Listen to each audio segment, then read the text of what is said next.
നമസ്കാരം. രാജാവിൻ്റെ മകൻ എന്നൊക്കെ പറയുന്നത് വെറുതെ അല്ല കേട്ടോ.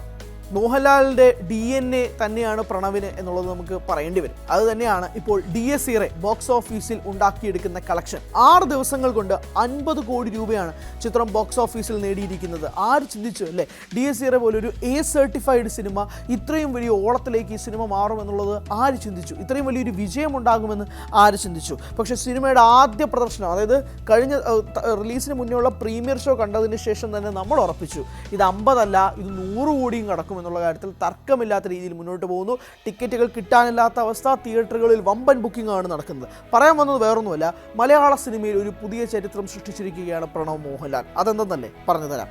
ഒരു A സർട്ടിഫൈഡ് സിനിമ ഇത്രയും വേഗത്തിൽ മലയാള സിനിമാ മേഖലയിൽ 50 കോടി കടക്കുന്നത് ഇതാദ്യമായിട്ടാണ്. നമുക്ക് വേറൊരു സിനിമ അറിയാം, മാർക്കോ. ഉണ്ണി മുകുന്ദൻ നായകനായി എത്തിയ മാർക്കോ ആണ് ഒരു A സർട്ടിഫൈഡ് സിനിമയായിട്ട് ഏറ്റവും വേഗത്തിൽ 50 കോടി ക്ലബിലേക്ക് എത്തിയത്.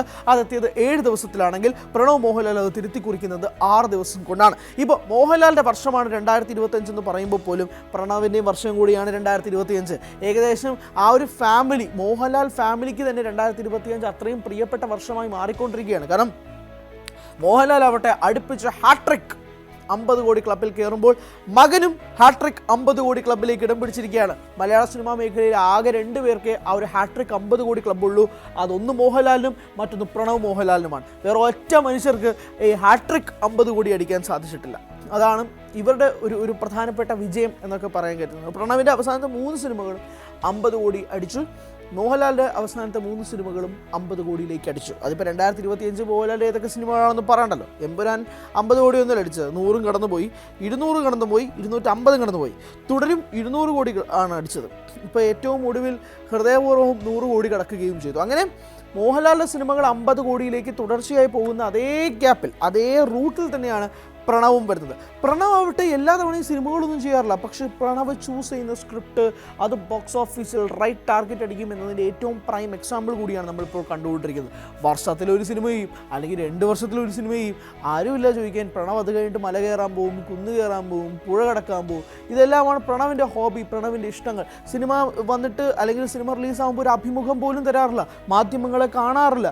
വളരെ പമ്മി അദ്ദേഹത്തിൻ്റെ സിനിമ കാണാൻ വേണ്ടി അദ്ദേഹം പോയത് നമ്മൾ കണ്ടതാണ്.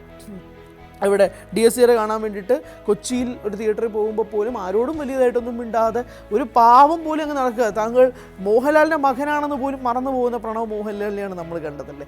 അപ്പോൾ അങ്ങനെ ഒരു താരരാജാവിൻ്റെ ഒരു പുത്രൻ, അത് വലിയ സെക്യൂരിറ്റി ഇല്ല, ബഹളങ്ങളില്ല, ഒരു നടനാണെന്ന് പോലും മറന്നു പോകും, തെരുവുകളിലൂടെ നടക്കുക, സാധാരണ മനുഷ്യരെ പോലെ ജീവിക്കുക, അവരോടൊപ്പം കഴിയുക എന്നുള്ള പ്രണവ് മോഹൻലാലിനെയാണ് നമ്മൾ യഥാർത്ഥ ജീവിതത്തിൽ കാണുന്നത്. അതുകൊണ്ട് മാധ്യമങ്ങൾക്ക് മുന്നിൽ പ്രണവിനെ കിട്ടാത്തതിൻ്റെ വിഷമം ഇവിടെ ഞാൻ ഒന്നുകൂടെ പങ്കുവയ്ക്കട്ടെ. പക്ഷേ എന്നാൽ പോലും ബോക്സ് ഓഫീസിൽ ഒരു വലിയ തേരോട്ടം സൃഷ്ടിച്ചുകൊണ്ടിരിക്കുകയാണ് പ്രണവ് മോഹൻലാൽ, അതും A സർട്ടിഫിക്കറ്റ് സിനിമയിലൂടെ. പ്രണവിൻ്റെ ഒരു പുതിയ പ്രണവിനെയാണ് DSERA കാണാൻ സാധിച്ചത് എന്നുള്ളത് സിനിമ കണ്ട് ആർക്കും മനസ്സിലാവും.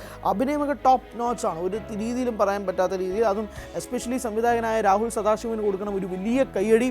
അത്രയധികം രീതിയിൽ ആ സിനിമ അതിഗംഭീരമായി മാറി എന്നുള്ളത് തന്നെ പറയേണ്ടി വരും. അതിഗംഭീര ടെക്നിക്കലി ക്രിസ്റ്റോ സീവിയർ ഉൾപ്പെടെയുള്ളവർ അതിഗംഭീരമായി മാറി. ഷഹനാസ് ജലാലിൻ്റെ സിനിമാറ്റോഗ്രഫി സംസാരിക്കപ്പെടണം. എല്ലാത്തിനേക്കാളും ഉപരി പ്രണവ് മോഹൻലാലിൻ്റെ അഭിനയ മികവ് തന്നെയാണ് ഏറ്റവും കൂടുതൽ ചർച്ചാ വിഷയമാകുന്നത്. സിനിമ കണ്ടിറങ്ങിയിരിക്കുന്ന എല്ലാവരും പ്രണവിൻ്റെ അഭിനയത്തെക്കുറിച്ച് സംസാരിക്കുകയും വാദോരാതെ സംസാരിക്കുകയും ചെയ്യുന്നതും നമ്മൾ കണ്ടതാണ്. തിയേറ്റർ റെസ്പോൺസ് എടുക്കാൻ പോയപ്പോൾ പോലും ആ സിനിമയുടെ പ്രീമിയർ ഷോ കണ്ടൊരു വ്യക്തി കൂടിയാണ് ഞാൻ. അവിടെ പോയി സിനിമ കണ്ടതിന് ശേഷം ജനങ്ങളും വളരെ എക്സൈറ്റഡ് ആയിട്ട് പ്രണവിൻ്റെ അഭിനയത്തെക്കുറിച്ച് പറയുമ്പോഴാണ് ലാലേട്ടന് ഒരു വലിയ സക്സസർ തന്നെയാണ് നിൽക്കുന്നത്, അത് മറ്റാരുമല്ല ലാലേട്ടൻ്റെ മകനായ പ്രണവ് മോഹൻലാലാണ് എന്നുള്ള ആരാധകരുടെ അഭിപ്രായം കൂടി കേൾക്കുമ്പോഴാണ് ഈ ഒരു രീതിയിലേക്ക് കാര്യങ്ങൾ മാറുകയും ചെയ്തത്. എന്തായാലും പ്രണവ് ഒരു പുതിയ ചരിത്രം തീർത്തിരിക്കുകയാണ്. ബോക്സ് ഓഫീസിൽ ഒരു പുതിയ തേരോട്ടം സൃഷ്ടിച്ചിരിക്കുകയാണ്. ഒരു A സർട്ടിഫൈഡ് സിനിമ 50 കോടിയിലേക്ക് ഏറ്റവും വേഗത്തിൽ കടക്കുന്ന മലയാള സിനിമ എന്ന റെക്കോർഡ് പ്രണവിൻ്റെ പേരിൽ എഴുതി ചേർത്തപ്പോൾ ഉറപ്പിക്കാം ഇത് രാജാവിൻ്റെ മകൻ തന്നെ.